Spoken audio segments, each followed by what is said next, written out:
is Leah Klein for ExpatNL.com. This is a co-production with Expatica, and this is our first edition of Expat Talking, where you get to hear real people talk about real things. We are in Hotel Krasnopolski in Amsterdam. We have just spoken to Anita Bos, the hotel manager, about this beautiful hotel and the Winter Garden. The Krasnopolski really serves expats in style. If I want to come with an expat and socialize, tell me about the facilities you have for this here. We have really a lot of facilities for it. You can have brunch with us every Sunday, very popular, in the beautiful Winter Garden. High tea in our lobby on a daily basis. We have our a la carte restaurant, national monument, really a beautiful place to be. Our bar for a beautiful cocktail.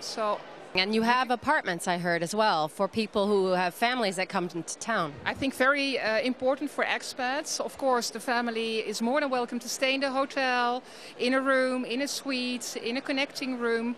All possibilities are there, but as well apartments. If you want to stay here, or you need to stay here for a longer period, maybe for 3 weeks or 3 months or for 6 months or 9 months, an apartment is ideal and used a lot by expats. The Krasnopolski, old-fashioned style and elegance, right down to the service and the decor. Thank you, Anita Bos. Very welcome. And we hope to see you here one day on the Dam in Amsterdam at the NH Hotel Krasnopolski. This is Leah Klein for ExpatNL.com. So our topic today is learning Dutch. Why do you have to learn Dutch? It's well known. Do you agree that English is spoken almost everywhere? Yeah. Yeah, I would say so, yes. Yeah. And the TV and the movies, it's very easy to live here if you speak English. Mm-hmm. Yeah.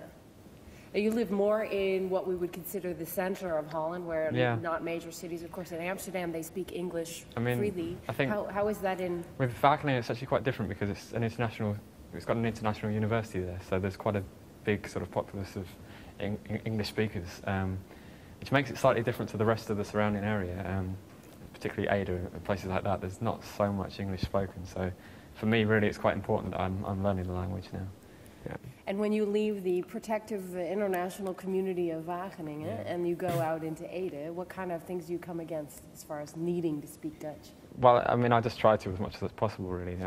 I felt because if I'm making a commitment to come and live here, and it's particularly with my girlfriend, I need to sort of understand where she's coming from. I mean, it's her country.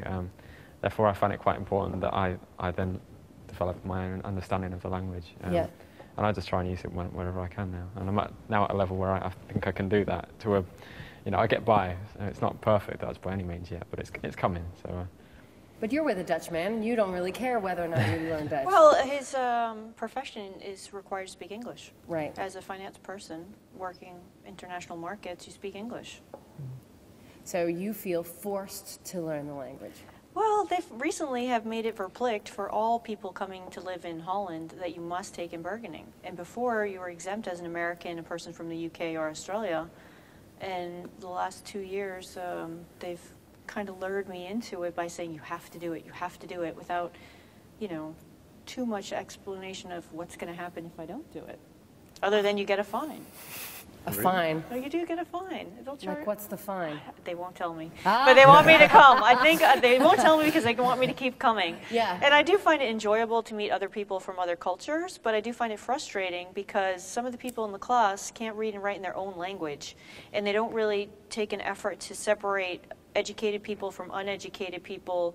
They just kind of lump you all together, and the learning curve is really frustrating on a daily basis on my own, trying to stay focused and study when I don't make the effort all the time. Yeah, but you said that they did separate you because there was like a group that it's all the same class. They give you mothers. Different books. If you're a mother, you're in an OGO group where you're basically taught how to put your child in school and take care of them if they need to go to the doctor.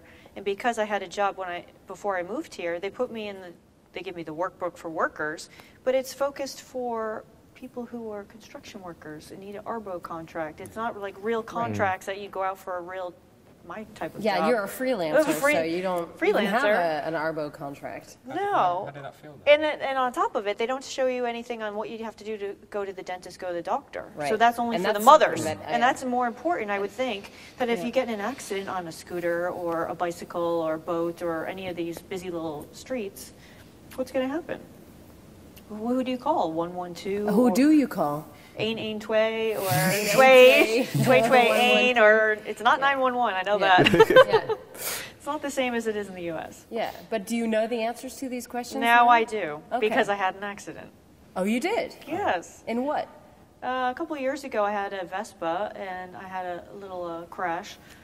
And I was really injured, and I was crying, and I was trying to call my fiancé, and he wasn't picking up his phone, and this woman stopped on her bicycle, and she started speaking to me in Dutch, and I'm like, well, I don't understand you, I speak English. And she's like, oh, okay, let me help you. She helped me in my apartment. She was very sweet. Wow. She got me an ice bandage for my leg that was completely black and blue, and I was bleeding, I was crying, and I didn't know what to do. But she was very helpful, and she was going across to the gym to teach a yoga class. And she came back later to check on me to make sure I was okay. I didn't need to go to the hospital emergency room. Right. But just the fact that somebody was that thoughtful to a foreigner after living here at that time, maybe only a month. Right. Not even.